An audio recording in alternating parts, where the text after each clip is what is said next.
대한체육회장 참다 못해 반세영 CCTV 영상 실체 터졌다. 수십억 기부금 비리 내부 고발 배드민턴협회 해체 위기. 대한배드민턴협회 김태규 회장이 회계 산입 없이 스폰서십의 30%를 추가로 받아 임의로 사용했다는 의혹에 대해 해명했다.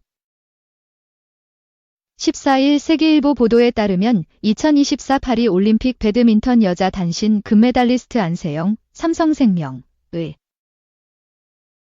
폭로로 대한배드민턴협회에 대한 조사를 진행 중인 문화체육관관광부 이하문체부는 김 회장이 이 같은 비리를 저지르고 있다는 제보를 입수한 것으로 알려졌다.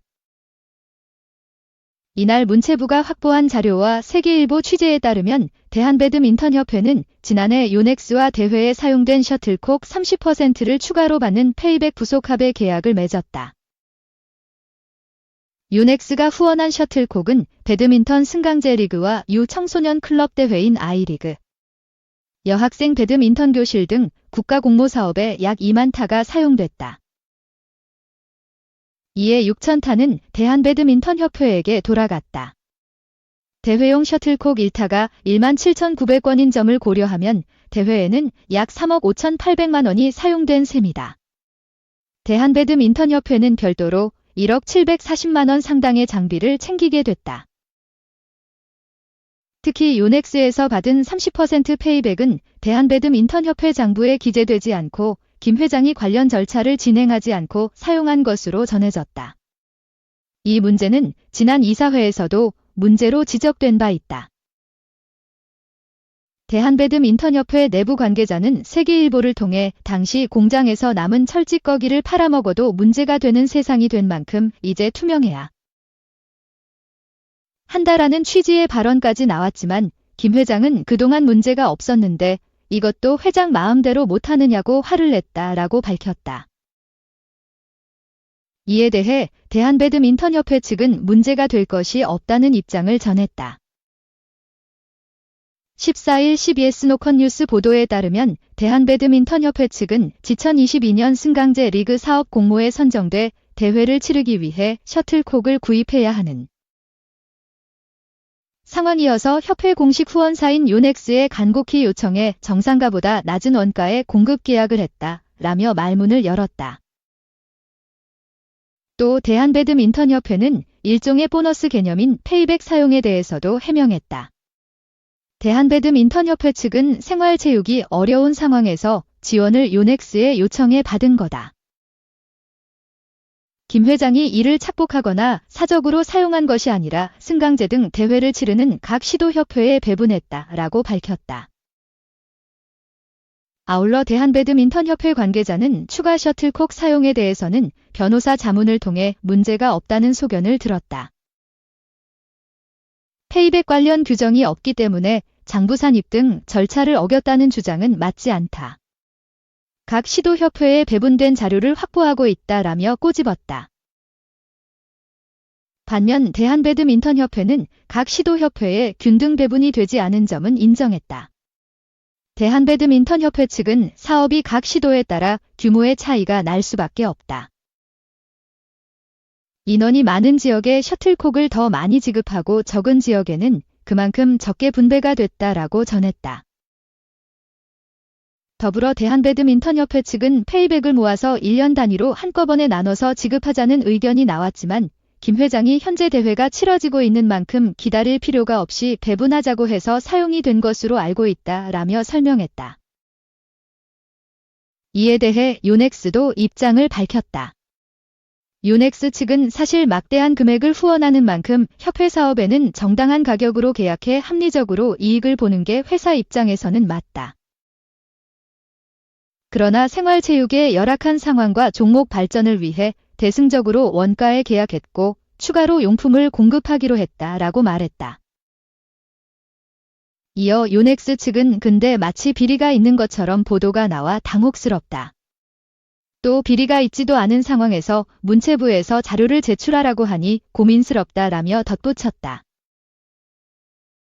앞서 2024 파리 올림픽 배드민턴 여자 단신 금메달리스트 안세영은 5일 여자 단식 결승전에서 금메달을 차지한 뒤 인터뷰에서 부상관리 훈련 방식 등과 관련해 대한배드민턴협회와 대표팀을 강도 높게 비판한 바 있다.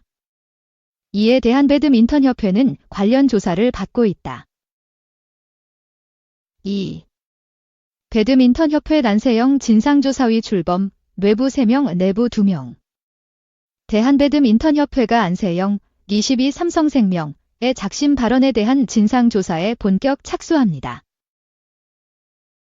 협회는 오늘 15일 파리올림픽 기간 안세영 선수의 인터뷰 내용과 관련한 협회 자체 진상조사위원회가 16일 비공개로 회의를 진행한다고 공지했습니다. 위원은 총 5명으로 외부 인사는 변호사 2명, 교수 1명을 포함해 3명입니다. 내부 인사로는 이상순 협회 체육인 인권위원장과 박계옥 감사가 이름을 올렸습니다. 협회는 진상조사위는 국가대표 선수단의 선수 부상 관리와 국제대회 참가 시스템, 대표 선수 훈련 시스템, 관리 규정 등을 조사해 제도 개선과 배드민턴 발전 방안을 강구할 예정이라고 밝혔습니다. 3. 금메달 13개 따면 뭐하나? 어른들 싸움에 멍드는 한국체육. 한국체육이 단체들의 힘겨루기에 멍들고 있다. 2024 파리올림픽에서 역대 최다 타인 13개의 금메달을 얻는 성과를 냈지만 선수들은 활짝 웃지도 못한다. 올림픽이 끝나자마자 체육계를 대표하는 문화체육관광부와 대한체육회의 대립 구도만 부각된다. 한국 선수단은 지난 13일 해단식을 끝으로 파리올림픽 여정을 공식적으로 마쳤다.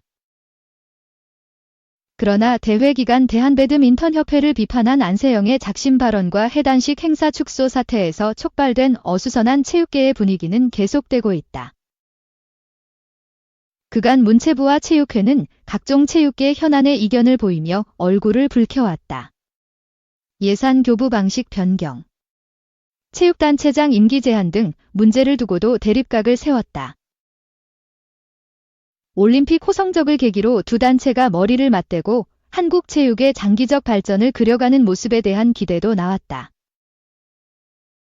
유인촌, 사진 오른쪽, 문체부 장관과 이기흥, 왼쪽, 체육회장이 지난 13일 인천국제공항 해단식 현장에서 서로 손을 잡고 포옹하는 모습도 포착됐다. 하지만 거기까지였다. 체육회는 공항 입국장에서 몇 분 만에 해단식을 끝냈다. 공항 내 그레이트홀에 마련됐던 해단식 장소는 텅텅 비었다. 문체부 관계자는 체육회가 사전 통보 없이 일방적으로 계획을 바꿨다며 불편한 기색을 내비쳤다. 체육회는 하루가 지난 14일 선수단의 피로, 행사장 혼잡 및 안전 등을 이유로 부득이 행사를 축소했다는 입장을 냈다. 애초 공항 측에 입국장을 행사 장소로 명시한 협조 요청 공문을 보낸 사실도 강조했다. 그러자 문체부 측은 체육회가 공항 제안에 따라 그레이트홀에서 사전 귀국했던 메달리스트까지 불러 행사를 준비 중이었다고 반박했다. 양측의 반박이나 해명은 사실 큰 의미가 없다. 미리 소통과 협의를 통해 조율했다면 애초에 생기지 않았을 일이다. 서로에게 전혀 도움이 되지 않는 감정 소모전을 펼치고 있는 셈이다. 무엇보다 양측 모두 가장 중요하게 생각했어야 할 선수에 대한 배려는 전혀 찾아볼 수 없다는 점에서 비판받아야 한다는 지적도 나온다. 일본 니칸 스포츠는 15일 파리올림픽 직후 한국 스포츠계에서 내부 갈등이 일어났다. 많은 이들이 유 장관과 이 회장의 파워게임으로 본다고 보도했다. 기시다 후미오 일본 총리가 자국 올림픽 메달리스트들을 총리관저로 초청해 격려했다는 내용도 언급했다. 문체부와 체육회는 안세영의 비판 발언과 배드민턴협회 조사를 두고도 온도 차를 보인다. 유 장관은 협회가 제 역할을 제대로 하고 있는지가 핵심이다. 체육계가 바뀐 환경에 적응하지 못해 생긴 일이라고 말했다. 이 회장은 오해가 있다면 진솔한 대화로 풀겠다면서도 단세영의 표현 방법이 좀 서투르지 않았나 싶다는 생각을 내비쳤다. 안세영은 고민을 해결해 주시는 어른이 계시기를 빌어본다고 말했다. 각종 현안이 산더미처럼 쌓인 체육계가 어린 금메달리스트의 외침을 곱씹어봐야 할 것으로 보인다. 4. 메달이 목표라던 일. 올림픽 8강 탈락 와일드카드 미발탁협회 협상력 비판. 파리 올림픽에서 일본은 와일드카드 없이 대회를 치렀다. 일본 현지에서 협회의 협상력을 지적하는 목소리가 나왔다. 일본 매체 야후 재팬은 15일 한국 시간 파리 올림픽은 스페인의 금메달로 막을 내렸다. 일본은 와일드카드를 사용하지 않고 8강에서 탈락했다. 파리 올림픽에 참가한 16개 팀 중 와일드카드를 사용하지 않은 건 일본뿐이었다라고 보도했다. 이어 와일드카드 문제로 협상력 부족이 드러났다. 이번에 와일드카드는 사용하지 않은 것이 아니라 사용할 수 없었던 것이다. 유럽에서 뛰고 있는 선수들을 차출하기 위해 구단과 협상을 시도해도 긍정적인 결과를 이끌어내지 못했다. 하지만 일본 외의 팀들은 와일드카드를 사용했다. 그래서 난감하다라고 덧붙였다. 올림픽은 운동선수라면 누구나 꿈꾸는 대회다. 축구 선수들도 마찬가지다. 킬리안 음바페도 오랜 기간 올림픽에 대한 열망을 표출하기도 했다. 하지만 선수들이 쉽게 올림픽에 참가하지 못하는 데는 이유가 있다. 올림픽은 국제축구연맹 주관 대회가 아니라 구단이 선수 차출을 거부할 수 있다. 구단 입장에서 올림픽 참가를 꺼릴 수밖에 없다. 올림픽은 프리시즌 기간에 진행된다.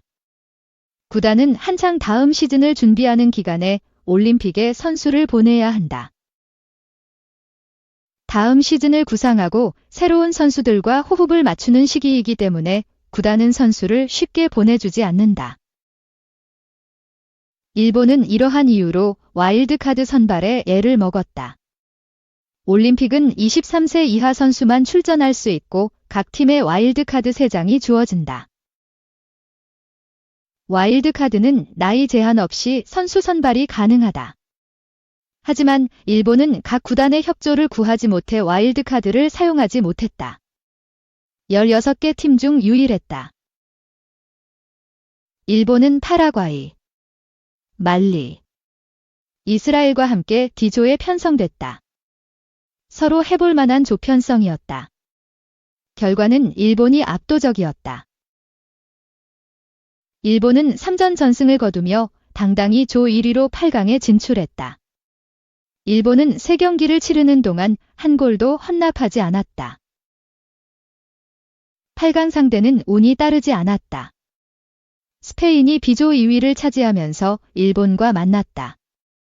경기는 스페인이 지배했다. 일본은 전반 11분 만에 페르민 로페스에게 선제골을 허용했다. 스페인 쪽으로 흐름이 넘어갔고 일본은 속수무책으로 당했다.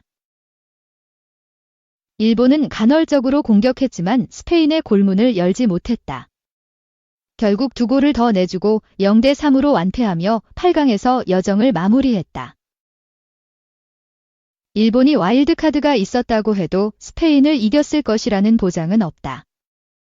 하지만 다른 팀들은 다 사용한 와일드카드가 없어 아쉬운 건 당연하다.